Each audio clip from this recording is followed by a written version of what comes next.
Hell is where you'll go if you do this, Mom. What do you know about heaven?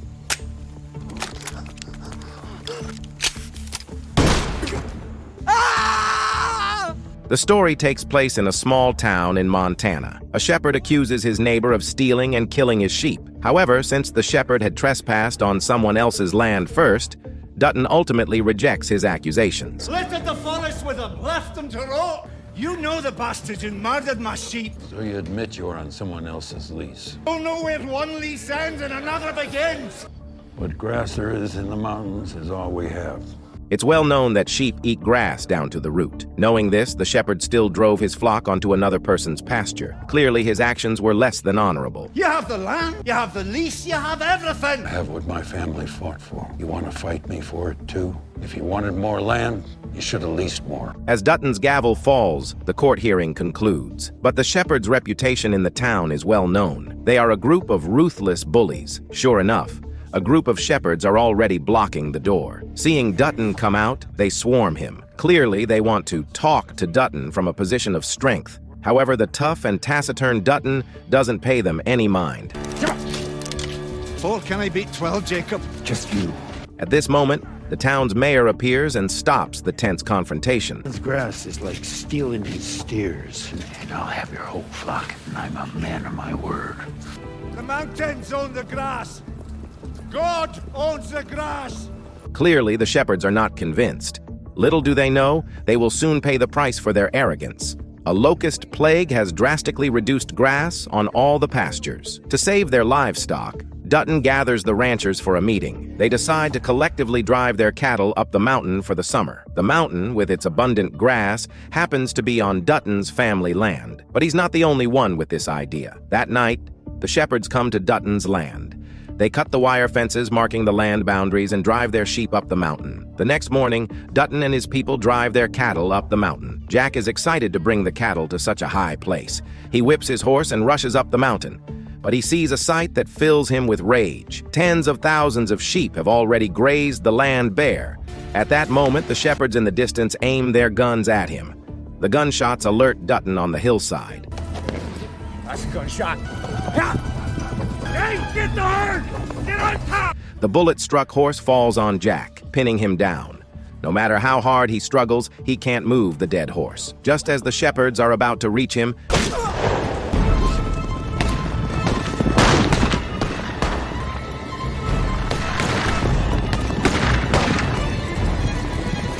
in a brief exchange, the shepherds are all killed. Dutton resorts to violence against the rule-breaking shepherds. Prairie maggots! I shot a new one. I thought the boys shot at us. They was all shooting at me. You're gonna hang us? Hang me? Well, go ahead, hang us. What did I tell you I'd do? Grazing another man's land. Start pushing him towards the res. You owe my nephew a horse. I got something else in mind. Dutton orders his men to drive the tens of thousands of sheep toward the Indian reservation. He wants to give the starving Indians a gift. They're your sheep now. I'm with the Yellowstone. You are the Dutton. They're a gift. We can use them. You tell Dutton. Thank you. I'll tell them. Alala. Then he hangs several shepherds from trees, but doesn't chase away the horses beneath them. Clearly, Dutton is giving them a chance to survive. Oh boy. What did he do? Tried to work your hands. You stay there fucking still. Jack questions Dutton's actions. He doesn't understand why Dutton didn't just execute the grass thieves. I figure a few will make it. Hope a few do. Every civilization built on top of the one they conquered. Your enemies have got to be so terrified. You give those men a chance, because I wanted them to tell the world what happened when they crossed me. Let's get some sleep, boys. The scene returns to the mountain. A grazing horse slowly walks toward the hanged shepherds. By sheer coincidence, it stops next to one of them. The man carefully reaches for the leather bag on the horse's back. He pulls out a dagger. Oh my. Oh.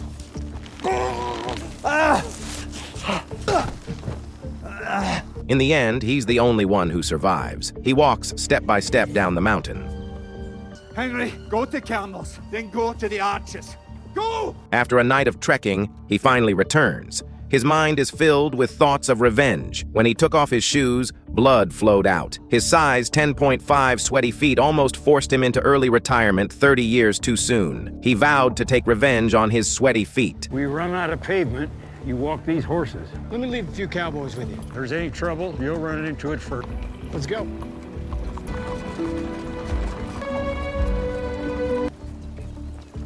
The scene shifts, and a gunshot startles the Dutton family returning to the ranch. When the girl screams, clutching her bullet-wounded abdomen, they realize they're the target.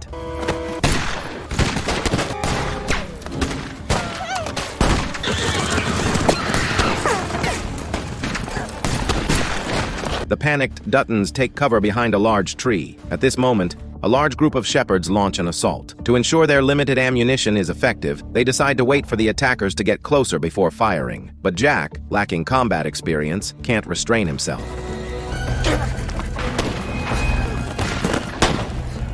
Jacob! As the attackers rush past the tree trunk, they roll to the other side and continue fighting. Just then, Banner drives his Jeep around behind them. He aims the terrifying Thompson submachine gun, a weapon that strikes fear into cowboys, at Dutton's back and yells, Run.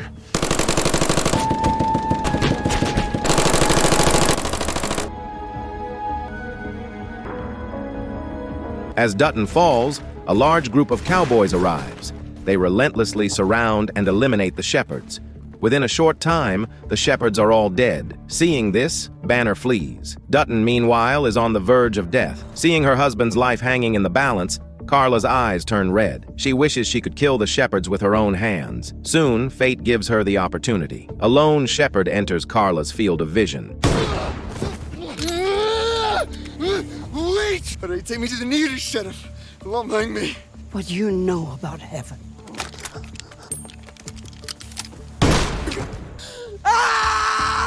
The thrill of revenge offers Carla some solace. It's well known that beneath the Yellowstone Ranch lies Montana's richest gold deposits. These deposits have long been coveted by various capitalists. But out of fear of Dutton, they have never dared to act. With Dutton's current condition, they will soon come knocking. At that time, the Yellowstone Ranch, which has been in operation for 40 years, will be destroyed. To resolve the family crisis, they can only recall that man. I found out what they done to me.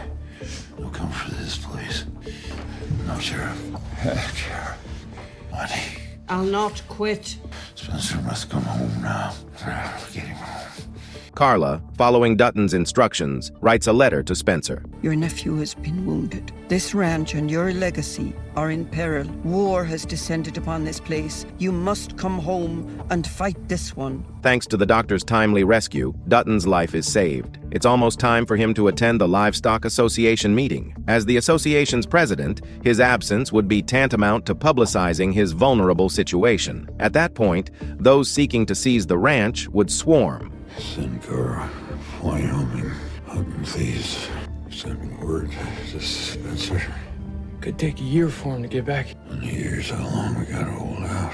The next day, Carla arrives in town, surrounded by a group of cowboys. Seeing Carla's arrival, everyone immediately stands up to greet her. Carla then takes a seat at the head of the table. She explains her husband's absence. So my husband is taken to Wyoming, belong to other members of this association. To convince everyone, she proposes forming a police force to deal with the notorious cattle thieves. Banner publicly questions Carla's authority to do so. His questioning is met with unanimous agreement from the cowboys. When Carla produces a document signed by Dutton, the cowboys raise their hands in agreement. Seeing that the tide has turned against him, Banner leaves. As Carla exits the conference hall, Banner, who was waiting outside, rushes in. He questions whether Dutton is still alive, since he personally shot Dutton. He's not in Wyoming. How would you know where he is? When my charade is over, so are you. Your fight is with me now. I kill much slower. Banner mocks Carla, saying that her family has few men left, so how can they wage war against him? I can't wait for you to meet my nephew. We've met. Not that one. At this time, Spencer is still wooing women on the African savanna. Having experienced war, he has a deep fear of letters from home, so he never reads the letters Carla sends. At his girlfriend's insistence, he decides to hear the news from home. The first letter was sent by Carla when he was fighting in the war. His girlfriend opens the letters one by one in chronological order and reads them to Spencer word by word. When only the last letter remains, Spencer is already snoring. Seeing the letter's content, his girlfriend hurriedly wakes Spencer up. Your brother has been killed. I suppose your uncle has been killed as well. Your nephew has been wounded. War has descended upon this place. You must come home and fight this one. What's the date? 3 months ago. A man and a woman are sitting in a car, flirting. An elephant charges towards the vehicle. The man shifts into reverse and tries to escape, but the elephant pursues them relentlessly.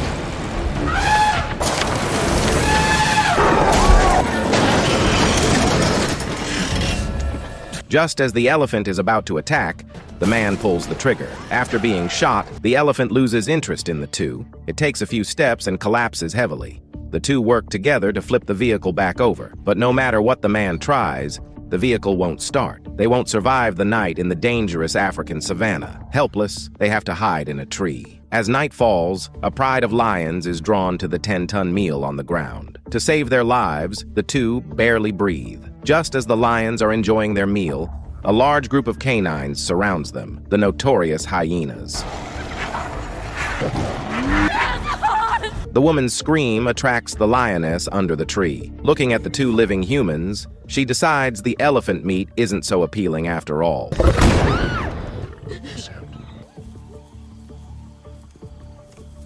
As the lioness falls, the night becomes deathly silent. But the quieter it is, the more it chills the two to the bone. Just as the woman, her legs weak with fear, cries out to the sky, a convoy of vehicles enters their view. It's the man's partner.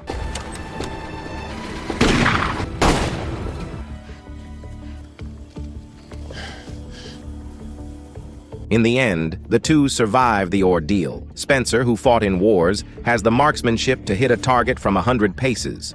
With his skills, he can easily take on a male lion single-handedly.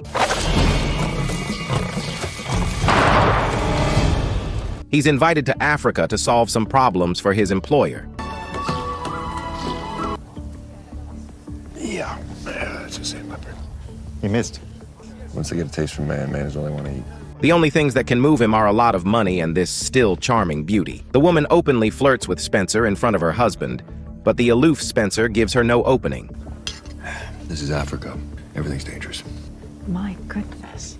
Spencer's partners are two young African men. To lure out the wary leopard, Spencer asks the two to stay in the tent for backup while he waits outside. A scantily clad woman walks out of the tent. She finds a secluded spot to relieve herself, unaware of the danger approaching.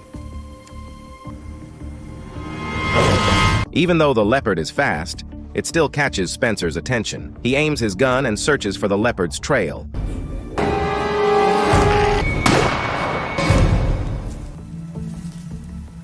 Just then, another leopard appears outside the tent, an unexpected development. In the struggle, Spencer stabs the leopard hard. The next second, the leopard is already 5 meters away. Spencer fires his gun but misses. Hearing the gunshot, his companions come out to help.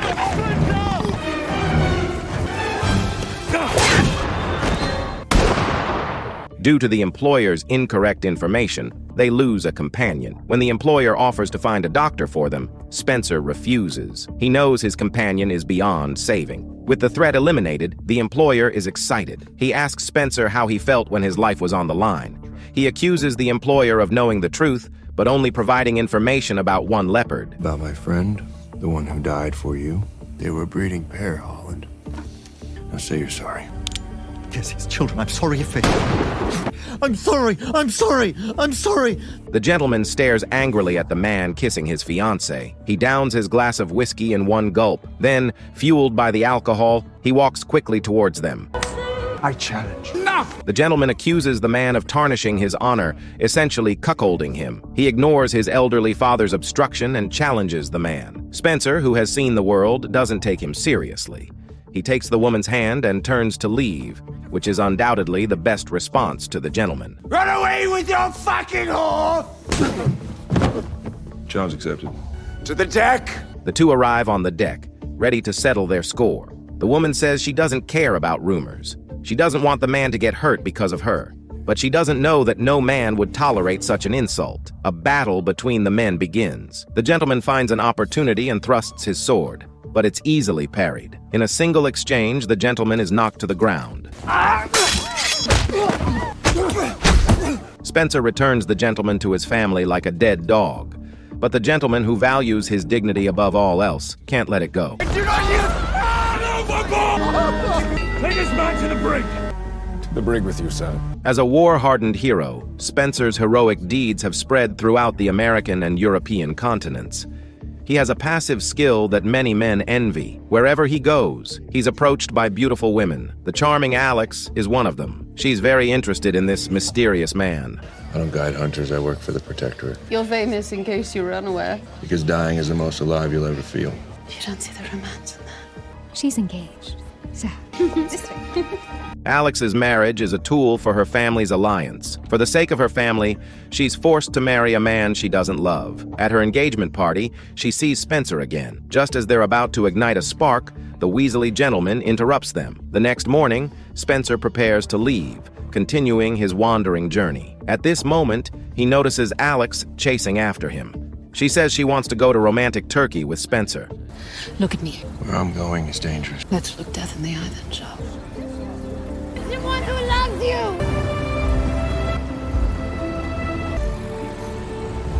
you! Their relationship heats up rapidly. Alex discovers a stack of unopened letters. One of them is a plea for help from Spencer's aunt, Carla. The letter states that the family is facing a brutal war. Carla hopes Spencer will return home immediately to fight and save the family. The two rushed to the dock, but the earliest ship to America required a 3-week wait. Helpless, they had to board a less safe private vessel. The captain was a quirky and irritable man, but his sailing skills were undeniable. They encountered a massive ghost ship. Just as they were about to collide, the captain used both hands and feet. With his skilled and proficient driving, they narrowly avoided the ghost ship. The next morning, Spencer woke up to the violent shaking of the ship. When he went to the bridge, he discovered that the captain had already passed away from a terminal illness. Spencer picked up the radio and called for help from nearby ships. Soon, someone responded. Just as he was explaining his position, the deadly ghost ship reappeared. Seeing this, Spencer immediately threw away the phone, but no matter how he turned the key, the ship wouldn't start.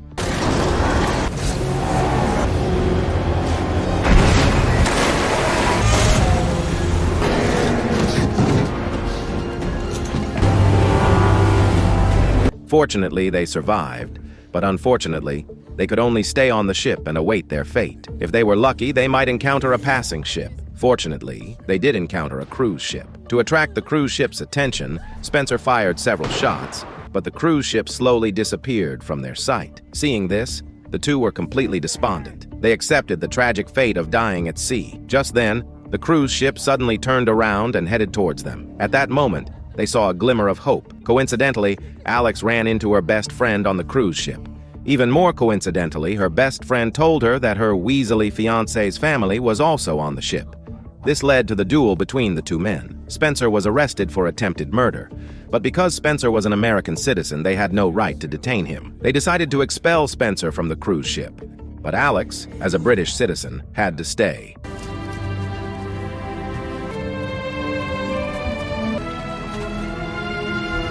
Spencer! Alex! Where do I go? Where do I go? I love you, Alex! Stay there! Burisman! I met you in Burisman, Montana! Their love had a soul-stirring power, shining with a glorious and moving light. Meanwhile, Carla, far away in Montana, was still waiting for Spencer's return, even though a year had passed since she wrote the letter. At this moment, the fate of the entire Yellowstone Ranch was in Spencer's hands. When would he return, and could he turn the tide?